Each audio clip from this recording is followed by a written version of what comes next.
আমার মনে হয় আমি সঠিক সিদ্ধান্ত নিয়ে চেষ্টা করব ওখান থেকে ওভারকাম করে রংপুরে যেন ভালো কিছু দিতে পারি। বিপিএল এ রংপুর রাইডার্সের অধিনায়ক হলেন লিটন কুমার দাস।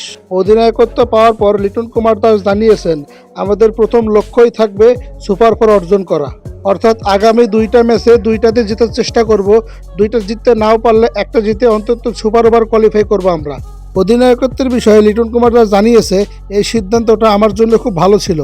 একজন পেশাদার ক্রিকেটার হিসেবে যখন তারা আমাকে দায়িত্ব দেওয়ার কথা বলে, আমি দায়িত্বটা বুঝে নেই। সেই সাথে আমি নুরুল হাসান সোহানের সাথেও কথা বলি। অধিনায়ক হওয়ার বিষয়ে নুরুল হাসান সোহানের সাথেও কথা বলেছি এবং নুরুল হাসান সোহান নিজে থেকেই ক্যাপ্টেন্সি ছেড়ে দিয়েছে। সোহানের ব্যক্তিগত পারফরমেন্সের কারণে নিজে থেকেই ক্যাপ্টেন্সি ছেড়ে দিয়েছে।